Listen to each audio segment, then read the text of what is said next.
जय श्री कृष्ण बच्चों। तो क्या हालचाल आपके। चलिए हम आ गए हैं नया वीडियो लेके, जो कि हमारा होने वाला है कॉम्पिटिटिव एग्जाम स्पेशल्स में जो एमसीक्यूज है उनके ऊपर। तो ये हमारा चौथा लेक्चर है। तो आज के लेक्चर में हम रेडिएशन के ही पढ़ेंगे क्वेश्चंस। चलिए हम आगे बढ़ते हैं हमारे लेक्चर की तरफ। लेक्चर की तरफ बढ़ने से पहले मैं आपको बता देता हूँ, जो हमारे कॉम्पिटिटिव एग्जाम स्पेशल्स जो क्लासेस चल रही है, इस पे जो ऑल इंडिया में जितने भी एग्जाम्स होते हैं, जो रेडियोलॉजी में कॉम्पिटिटिव एग्जाम्स होते हैं, उनमें जो क्वेश्चंस आने वाले हैं वो सारे इस पे मिल जाएंगे आपको। क्योंकि जो रेडियोलॉजी सब्जेक्ट हैं वो सभी जगह अलग अलग नहीं होता है, सभी जगह एक ही सब्जेक्ट हैं, एक ही सिलेबस है। तो ये सभी जगह जो हमारे रेडियोग्राफर्स हैं, जो कॉम्पिटिटिव एग्जाम्स की जो तैयारी कर रहे हैं, उनके लिए सबके लिए फायदेमंद होगा। तो जल्दी से चैनल को सब्सक्राइब कर लीजिएगा और अगर वीडियो अच्छा लगे तो लाइक करिए और शेयर करिएगा। चलिए हम हमारे लेक्चर की तरफ बढ़ जाते हैं। हम तो हमारा पहला क्वेश्चन ये रहा। चलिए हम पढ़ते हैं हमारे पहले क्वेश्चन की। Which of the following are called photons. बहुत अच्छा क्वेश्चन है ये। इस चीज में बहुत सारे बच्चे कंफ्यूज रहते हैं कि जो फोटॉन्स है वो कौन कौन से होते हैं। अब फोटॉन्स सभी फोटॉन्स हो सकते हैं, क्योंकि हमें ये नहीं पता होता है फोटॉन्स कौन से, आयनाइजिंग नॉन आयनाइजिंग एक बार समझ में आता है, बट फोटॉन्स समझ में नहीं आते कि फोटॉन्स किसको बोला जाए और किसको नहीं बोला जाए। तो आज हम यहाँ पे क्लियर कर लेंगे ये सारी चीजें।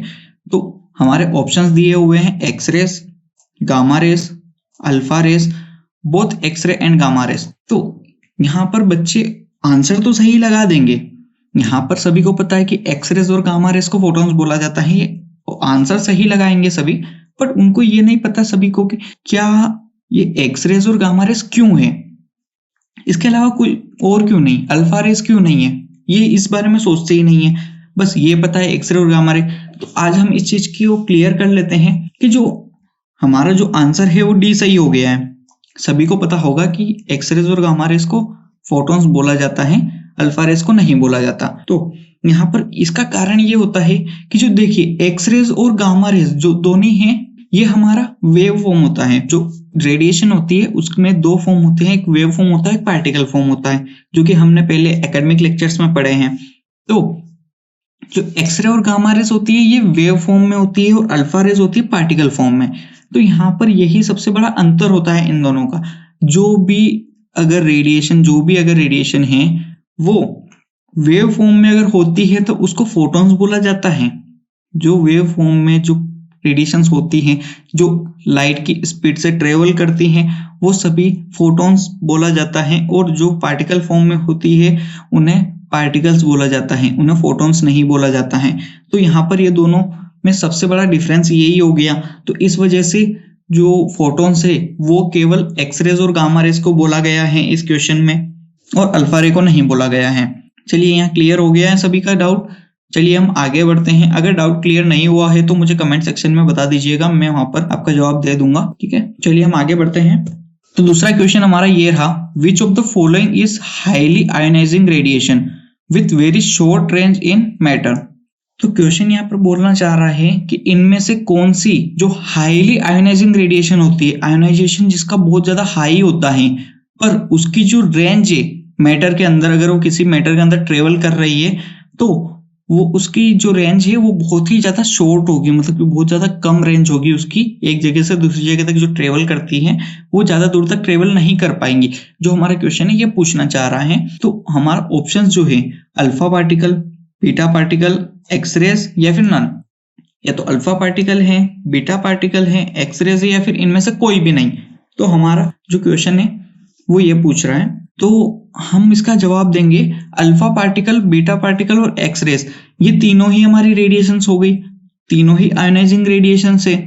तो जो हमारे एक्सरे और बीटा रे हैं इनकी ये लो आयोनाइजिंग रेडिएशंस हैं, क्योंकि ये क्या करती हैं, कहीं भी मैटर से कभी भी पार होती है, किसी भी मैटर में अगर ट्रेवल कर रही है तो वहां पे आयोनाइजेशन बहुत ही कम करेंगी। इनकी जो रेंज है, इनकी जो मैटर में ट्रेवल करने की रेंज है, या फिर आप बोल सकते हो कि एक जगह से दूसरी जगह तक वो ज्यादा स्पीड से और ज्यादा दूर तक जा सकती है, क्योंकि इनकी जो वेवलेंथ है वो कम होती है, फ्रीक्वेंसी ज्यादा होती है। तो इसलिए बीटा रे और एक्स रे जो दोनों हैं वो इस यहाँ आंसर हमारा नहीं होगा, ये दोनों गलत आंसर होंगे। हमारी जो सही आंसर होगा वो अल्फा पार्टिकल होगा, क्योंकि अल्फा पार्टिकल ही ऐसा पार्टिकल है जो किसी भी मैटर के अंदर अगर ट्रेवल कर रहा है, किसी भी मैटर के अंदर अगर गमन कर रहा है, तो उसका जो आयोनाइजेशन है वो ज्यादा हाई होगा। इसमें +2 चार्जेस होता है, सबसे बड़ा कारण तो ये हो जाता है। तो इसी वजह से ये ज्यादा दूर तक ट्रेवल नहीं कर पाता है। तो जो हमारा आंसर है वो ए, अल्फा पार्टिकल सही हो जाता है यहाँ पे। चलिए हम नेक्स्ट क्वेश्चन की तरफ चलते हैं। यहाँ पर पूछा गया है beta particle is, beta particle है। अब बीटा पार्टिकल क्या है क्या नहीं, ये हमारा ऑप्शन में दिया हुआ है, हम ऑप्शंस पढ़ लेते हैं। Electrons emitted from nucleus of A radio active atom. क्या बीटा पार्टिकल इलेक्ट्रॉन है जो इमिट होता है रेडियो एक्टिव एटम के न्यूक्लियस से। रेडियो एक्टिव एटम्स जो होते हैं उनके न्यूक्लियस से इमिट होने वाला इलेक्ट्रॉन है बीटा पार्टिकल। क्या beta particle electron emitted from nucleus of an atom, किसी भी एटम के न्यूक्लियस से निकलने वाला जो इलेक्ट्रॉन होता है क्या वो है electrons emitted from nucleus of an molecule, किसी भी मॉलिक्यूल के न्यूक्लियस से जो निकलने वाला इलेक्ट्रॉन है क्या वो बीटा पार्टिकल है, या फिर नॉन ऑफ द अबव, क्या इन तीनों में से कोई भी नहीं, क्या इन तीनों में से कोई भी नहीं। तो हम देख लेते हैं electrons emitted from nucleus of molecule, molecule के न्यूक्लियस से निकलने वाला इलेक्ट्रॉन बीटा पार्टिकल। सबसे पहली बात तो ये गलत हो जाता है, क्योंकि न्यूक्लियस एटम का होता है, मॉलिक्यूल के अंदर न्यूक्लियस होता है बट वहां से इलेक्ट्रॉन्स इमिट नहीं होते, एटम से इलेक्ट्रॉन्स इमिट होंगे। दूसरा हो जाता है हमारा electrons emitted from nucleus of an atom, किसी भी एटम, कोई भी चलते फिरते किसी भी एटम को ले लिया, वहां से जो इलेक्ट्रॉन्स इमिट हो रहा है वो नहीं हो सकता, क्योंकि इलेक्ट्रॉन्स तो बहुत सारे एटम से रिलीज होते हैं, तो हर जगह पे हमारी बीटा पार्टिकल्स तो नहीं हो जाएगा। हमने देखा है जैसे कि हमारी एक्सरे जो इमिट होती है एक्सरे ट्यूब से, तो वहां पर भी तो हमें इलेक्ट्रॉन्स इमिट हो रहे हैं, तो क्या वहां से भी बीटा पार्टिकल इमिट होगा? नहीं होगा। हमारा जो पहला ऑप्शन है electrons emitted from nucleus of A radio active material, किसी भी रेडियो एक्टिव मटेरियल के जो न्यूक्लियस है उससे इमिट होने वाला इलेक्ट्रॉन, तो यही हमारा आंसर सही हो जाएगा, क्योंकि रेडियो एक्टिव मटेरियल जो होता है जिसमें रेडिएशन होती है, रेडियो एक्टिव मटेरियल हो गया। तो रेडियो एक्टिव मटेरियल जो सारे होते हैं वो रेडियम के जैसे काम करते हैं, रेडियम के अंदर भी रेडिएशन होती है। जो रेडियो एक्टिव एटम या फिर रेडियो एक्टिव मटेरियल जो हो जाता है उसके जो न्यूक्लियस से जो इलेक्ट्रॉन्स इमिट होते हैं वही बीटा पार्टिकल्स होते हैं। ठीक है, यहाँ पर ये आंसर क्लियर हो जाता है। चलिए हम आगे बढ़ते हैं। Characteristic of photons are, photon के अंदर क्या क्या कैरेक्टरिस्टिक होती हैं, फोटॉन्स के अंदर क्या क्या कैरेक्टरिस्टिक होती हैं। ऑप्शन हमारा ये रहा, no mass, no charge, travel at speed of light, या ऑल अबव, तीनों। यहाँ पे 3 ऑप्शन दिए हुए हैं, क्या उनके अंदर ये कैरेक्टरिस्टिक होती हैं, ये गुण होते हैं क्या, ये देख लेते हैं। तो कोई भी फोटोन हो गया, जैसे एक्सरे को ले लो, एक्सरे और गामा रे एक फोटोन है, एक्सरे और गामा रे के अंदर कोई मास होता है? नहीं होता है, उसके अंदर कोई मास नहीं होता है। कोई चार्ज होता है? नहीं, कोई चार्ज नहीं होता है। Travel at speed of light, speed of light से ट्रेवल करती है, बिल्कुल करती है। तो यहाँ पर जो हमारे तीनों ऑप्शन है, जो हमारे ये तीनों ही ऑप्शन हो गए हैं, ये सही होते हैं। तो ऑल अबव जो मैंने यहाँ काटे हैं ऊपर, ये इसलिए काटे हैं कि मास तो नहीं होता है, तो इसलिए मैंने क्रॉस लगाया है। ऐसा कुछ भी नहीं है कि मैंने इसको गलत कर दिया। कैरेक्टरिस्टिक तीनों ही सही है, ये भी सही है, ये भी सही है और ये भी सही है। ठीक है, ये जो फोटॉन्स होते हैं, जो एक्सरेज या गामा रेज जो भी है हमारी, उसके अंदर कोई मास नहीं होता है, कोई चार्ज भी नहीं होता है, और स्पीड ऑफ लाइट से ट्रेवल करती है। और लाइट की स्पीड होती है 3 × 10⁸ मीटर पर सेकेंड। ठीक है, चलिए हम आगे बढ़ते हैं हमारे नेक्स्ट क्वेश्चन की तरफ। At a given velocity, wavelength and frequencies are, अगर हमें एक वेलोसिटी दी हुई है, हमें एक वेलोसिटी दे दी, उस पे वेवलेंथ और फ्रीक्वेंसी कैसी रहेंगी? क्या इनवर्सली प्रोपोर्शनल रहेंगी, डायरेक्टली प्रोपोर्शनल रहेंगी, इक्वल रहेंगी, या नन रहेंगी? तो इनवर्सली प्रोपोर्शनल मतलब कि अगर जो वेवलेंथ है वो बढ़ेगी, वेवलेंथ बढ़ रही है तो फ्रीक्वेंसी कम हो जाएगी यहाँ पे, क्या ऐसा होगा? अभी डायरेक्टली प्रोपोर्शनल मतलब कि ये क्या है, दोनों साथ में बढ़ेंगी। इक्वल मतलब कि क्या है, दोनों इक्वल रहेंगी। एक वेलोसिटी दे दी, उसके ऊपर दोनों इक्वल हो गई, बिल्कुल कम ज्यादा नहीं, बिल्कुल इक्वल है। ठीक है, और ना क्या इन चारों में से कुछ भी नहीं है? तो ये हमारा क्वेश्चन है, तो हम इसको देख लेते हैं। देखो, एक वेलोसिटी दी हुई है, ठीक है, एक स्पीड दी हुई है, एक स्पीड से कोई भी वेव ट्रेवल कर रही है। ठीक है, तो उस पर वेवलेंथ और फ्रीक्वेंसी कैसी रहेंगी? तो जो वेवलेंथ और फ्रीक्वेंसी से वो हमेशा इन्वर्सली प्रोपोर्शनल होती है। यहाँ पर आंसर हमारा सही ये रहेगा, हमेशा इन्वर्सली प्रोपोर्शनल होती है वेवलेंथ और फ्रीक्वेंसी एक दूसरे के। अगर एक वेलोसिटी दी हुई है उस पे वेवलेंथ और फ्रीक्वेंसी हमेशा इन्वर्सली प्रोपोर्शनल रहेंगी। जैसे कि हमारी एक्सरेस की देख लो, अगर एक्सरे की अपन देखेंगे, एक्सरे की जो वेवलेंथ है वो कितनी होती है 0.1 से 0.1 एंगस्ट्रॉम मान लो, ठीक है, 0.1 एंगस्ट्रॉम यहाँ पर ये हो गया। और इसकी फ्रीक्वेंसी कितनी होती है 10⁻16। कितनी होती है 10⁻16, यहां से स्टार्ट होती है ना 10⁻16 से।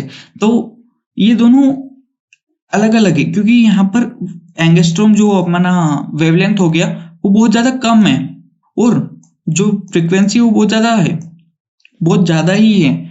और अगर ये हम किसी और वेव को देख लेते, किसी और रे को देख लेते हैं किसी और में, तो वहां पर कुछ और ही होगा। अगर एंगस्ट्रॉम बढ़ेगा तो फ्रीक्वेंसी हमेशा कम होती जाएगी और अगर एंगस्ट्रॉम कम हो रहा है तो फ्रीक्वेंसी हमेशा बढ़ती जाएंगी। अगर गामा रे में देखेंगे हम तो हमारी वेवलेंथ और ज्यादा कम हो जाएंगी, गामा रे में वेवलेंथ और कम हो जाएंगी और फ्रीक्वेंसी बढ़ जाएंगी, ठीक है। तो ये हमेशा उल्टी चल रही है, एक दूसरे के अपोजिट चल रही है। तो अपोजिट जो चलता है उसको इन्वर्सली बोलते हैं, इन्वर्स चल रहा है तो इन्वर्सली प्रोपोर्शनल हो गया है। अगर डायरेक्टली प्रोपोर्शनल बोलते हैं हम तो डायरेक्टली प्रोपोर्शनल में दोनों, अगर वेवलेंथ बढ़ रही है तो फ्रीक्वेंसी भी बढ़ रही है, हम ये बोल सकते थे, पर ये ऐसा नहीं होता है। यहाँ पर दोनों उल्टी चलती है एक दूसरे की, वेवलेंथ अगर कम होती है तो फ्रीक्वेंसी बढ़ जाती है। तो यहाँ पर इन्वर्सली प्रोपोर्शनल हमारा आंसर सही हो जाता है, बाकी ये सभी गलत हो जाते हैं, ठीक है। चलिए हम नेक्स्ट क्वेश्चन की तरफ बढ़ते हैं। तो हमारा छठा क्वेश्चन ये रहा, एक्सरेज आर इमिटेड। एक्सरे कैसे निकलती हैं, एक्सरे मतलब क्या होता है ऐसा जिससे एक्सरेज निकल जाती हैं। तो पहला जो ऑप्शन है हमारा, from electrons cloud of an atom that has stimulated artificially.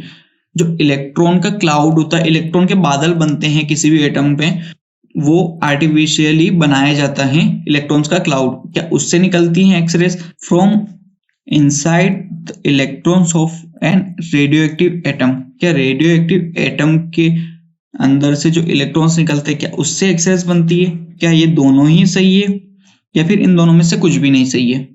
तो हम देख लेते हैं, हमने जैसे कि पढ़ा भी है और अगर जिसने नहीं पढ़ा है उसको मैं बता देता हूं। एक्सरेज जो बनती है एक्सरे ट्यूब में, वहां पर एक इलेक्ट्रॉन का क्लाउड बनता है, आर्टिफिशियली उसको बनाया जाता है, उसके अंदर आर्टिफिशियली बनाया जाता है। उसके बाद जो इलेक्ट्रॉन का क्लाउड है उसको एनोड की तरफ भेजा जाता है। इलेक्ट्रॉन्स जो होते हैं उनका क्लाउड बनता है और वो जाता है हमारे एनोड की तरफ, वो एनोड की तरफ जाता है और वहां पर स्ट्राइक करता है। उसके बाद हमारी एक्सरेज इमिट होती हैं। तो जो हमारा पहला ऑप्शन है वो सही हो जाता है, आर्टिफिशियली वहां पे इलेक्ट्रॉन का क्लाउड बनाया है और वो एनोड की तरफ जाएगा, एनोड पे स्ट्राइक करेगा और वहां से हमारी जो एक्सरेज इमिट होंगी। From inside the electrons of an radioactive atom, नहीं हो सकता, किसी भी रेडियोएक्टिव एटम से एक्सरेज नहीं निकलती, एक्सरे को आर्टिफिशियली बनाया जाता है। एक्सरेज किसी भी रेडियोएक्टिव एटम से नहीं निकलती है, ठीक है। तो बहुत तो गलत हो जाता है हमारा, नन भी गलत हो जाता है। यहाँ पर सही आंसर है हमारा ए। चलिए हम आगे बढ़ते हैं। Gamma rays are emitted. Gamma rays कैसे इमिट होती हैं, गामा रेस कहां से निकलती हैं। तो पहला ऑप्शन हमारा, from electron cloud of an atom that has stimulated artificially. ये वही हो गया कि आर्टिफिशियली किसी भी इलेक्ट्रॉन क्लाउड को बनाया जाता है और उससे गामा रेस निकलती हैं। From inside the electron of an radioactive atom के जो अंदर से इलेक्ट्रॉन्स निकलते हैं, क्या उससे गामा रेस बनती है, बोथ या फिर नन। तो जो हमारी एक्सरेज है वो बनती है हमारे इलेक्ट्रॉन क्लाउड से। इलेक्ट्रॉन क्लाउड से जो हमने पिछले क्वेश्चन में पढ़ा, इलेक्ट्रॉन क्लाउड से हमारी एक्सरेज बनती है, गामा रेस नहीं बनती। तो जो हमारी गामा रेस जो बनती है वो किसी भी रेडियो एक्टिव एटम के अंदर से जो इलेक्ट्रॉन्स निकलते हैं उससे इमिट होती है gamma rays. Gamma rays radio active atom के न्यूक्लियस से निकलती है। तो यहाँ पर हमारा आंसर जो बी है वो सही हो जाता है, बाकी सब गलत हैं। चलिए हम नेक्स्ट क्वेश्चन की तरफ बढ़ते हैं। हमारा 8वां क्वेश्चन ये रहा, एक्सरे आर प्रोड्यूस्ड। एक्सरे कब प्रोड्यूस होती हैं, ठीक है। ये सभी क्वेश्चन जैसे एक जैसे लग रहे, क्वेश्चन एक जैसे हैं, इसमें आप ऑप्शंस देख लीजिएगा। ऑप्शन देखेंगे तो सारे ऑप्शंस अलग अलग आ रहे हैं बट क्वेश्चंस अप्रोक्स सेम आ रहे हैं। तो यही इनमें कंफ्यूजन रहता है कि हमने एक क्वेश्चन पढ़ लिया और उसका आंसर पढ़ लिया, रट लिया, तो उसमें आप कंफ्यूज हो जाएंगे। अगर आप ऑप्शंस के ऊपर डिपेंड करके अगर क्वेश्चन को सोल्व कर रहे हैं तो आपका जो आंसर सही होने का जो प्रोबेबिलिटी है वो बहुत ज्यादा बढ़ जाती है। तो आपको ऑप्शंस भी देखना है। आपको ऐसा नहीं करना है कि आपने क्वेश्चन पढ़ा एक्सरे आर प्रोड्यूस्ड, ठीक है, एक्सरे कहाँ से प्रोड्यूस होती है, एक्सरे ट्यूब से, तो ऐसा कुछ क्वेश्चन में दिया, ऑप्शन में दिया ही नहीं है अपने को। तो जब ऑप्शन में दिया ही नहीं है तो आप उस आंसर को रट के क्या करेंगे। तो इसलिए आप जो इसके ऑप्शन है उसको भी ध्यान से देखिएगा। ऑप्शंस हर बार अलग आते हैं, हर बार चेंज हो जाता है कुछ ना कुछ, तो आप ऑप्शन के ऊपर भी डिपेंड करिए, आपको कभी रटना नहीं है चीजों को। तो चलिए हमारे ऑप्शंस की तरफ बढ़ते हैं। During electric discharge at low pressure, क्या लो प्रेशर पे इलेक्ट्रिक डिस्चार्ज होता है उस टाइम एक्सरेज प्रोड्यूस होती है। ड्यूरिंग न्यूक्लियर एक्सप्लोजन, क्या कोई न्यूक्लियर एक्सप्लोजन होता है तब एक्सरेज प्रोड्यूस होती हैं। When cathode rays are reflected from the target, क्या टारगेट से कोई कैथोड रे रिफ्लेक्ट हो रही है उससे एक्सरेज प्रोड्यूस हो रही है। या फिर हमारा डी ऑप्शन हो जाता है when electrons from higher state comes back to lower state, lower energy state।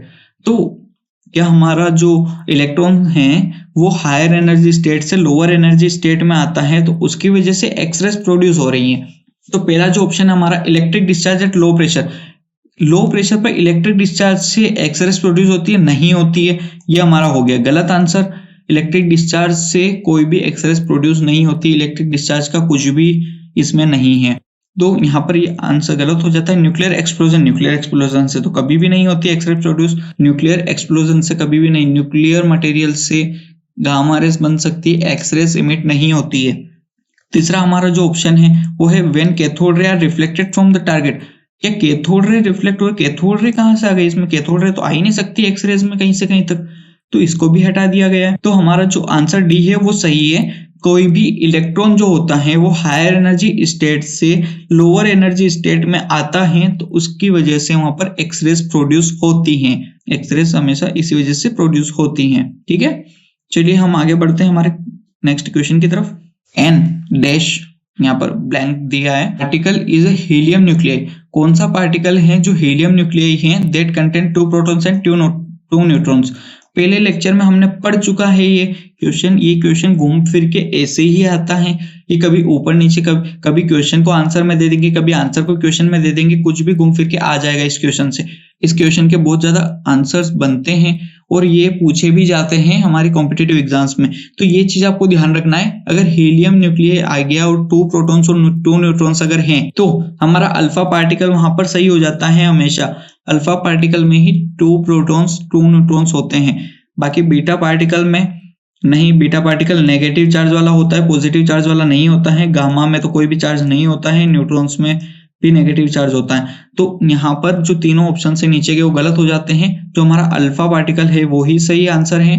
Alpha particle he helium nucleus है, ठीक है, जिसके अंदर 2 प्रोटॉन और 2 न्यूट्रॉन्स होते हैं। ये घूम फिर के आता है क्वेश्चन, इसको अच्छे से पढ़िएगा, इसमें कंफ्यूज नहीं होना है, ठीक है। इधर उधर घूम फिर के आ जाता है ये। पहले जो वो था हमने उसमें देखा था क्वेश्चन में कि अल्फा पार्टिकल क्या है वो पूछ लिया था और उसमें 2 प्रोटॉन्स 2 न्यूट्रॉन्स दे दिया था, तो ये घूम फिर के आ जाता है, इसमें कंफ्यूज नहीं होना है। हीलियम न्यूक्लियस जो होता है 2 प्रोटॉन और 2 न्यूट्रॉन को कंटेन करता है, बस ये याद रखिए, अल्फा पार्टिकल वही है, ठीक है। चलिए हम आगे बढ़ते हैं क्वेश्चन की तरफ। चलिए एक डिस्कवरी वाला क्वेश्चन जो पिछले लेक्चर में नहीं बताया था वो इसमें आ गया है। CT scan machine was discovered by, CT scan machine की डिस्कवरी किसने की थी। ये क्वेश्चन पिछली बार रह गया था, हमने ये देखा नहीं था, तो इस वाले लेक्चर में हम देख लेते हैं कि सर विलियम कोनार्ड रोंजन ने की थी, हॉन्सफील्ड ने की थी, WD कॉलेज ने की थी या गुस्ताव बकी ने की थी। ये आंसर आप मुझे देंगे क्योंकि मैं पिछले लेक्चर में बता चुका हूं कि जो सीटी स्कैन मशीन है उसकी डिस्कवरी किसने की थी, तो ये आंसर मैं नहीं दूंगा, ये आंसर आप मुझे कमेंट सेक्शन में बताएंगे और जब 1-2 दिन बाद मैं कमेंट सेक्शन में खुद इस चीज का आंसर दे दूंगा, पर आपको वहां पर जवाब देना है। जितने भी बच्चे जो भी बड़े हैं मेरे से, जो रेडियोग्राफर्स हैं, जो भी इस वीडियो को देख रहे हैं, सभी को लिए क्वेश्चन है, उनको आंसर कमेंट सेक्शन में देना है, ठीक है। तो चलिए हमारा लेक्चर यहाँ पे खत्म हो जाता है। अगले लेक्चर में हम कुछ आगे के जो MCQs है वो पढ़ने वाले हैं। ऐसे अपन धीरे धीरे कुछ MCQs जो हैं वो पढ़ते जाएंगे और धीरे धीरे आप इनको टेलीग्राम पे जो अपना चैनल है AR टेक, वहां पर आप उसको फॉलो कर लीजिए, जो चैनल है उसको ज्वाइन कर लीजिए। वहां पर मैं इस सब की जो PDF है, जो हमारे एकेडमिक और जो कॉम्पिटिटिव एग्जाम्स के लिए जितने भी PDFs हैं वो सारी वहां अपलोड कर देता हूं। आप वहां से वो PDF देख लीजिए, PDF वहां से डाउनलोड करके उसको सेव कर लीजिए, उससे आप पढ़ लीजिएगा, उसमें आपको अच्छे से समझ में आ जाएगा। क्योंकि वीडियोस में आप पढ़ रहे हैं अच्छी बात है, बट जो सामने रख के जो बुक से या फिर जो हम क्वेश्चन सोल्व करते हैं उसकी बात अलग होती है। यहाँ पर मैं समझा देता हूँ आपको सब चीजें, पर वहां पर समझाएगा नहीं कोई भी, वहां पर आपको खुद से करना है। अगर नहीं समझ में आता है, वीडियोस देखिए आप, यहाँ पर समझ में आ जाएगा। और नहीं आता है फिर भी, तो आप मुझे इंस्टाग्राम पर एक मैसेज डाल दीजिएगा, वहां पर मैं आपको समझा दूंगा सारी चीजें। ठीक है, तो चलिए अभी का ये लेक्चर हमारा खत्म होता है। अभी के लिए बाय बाय, अगले लेक्चर में मिलते हैं बहुत जल्द।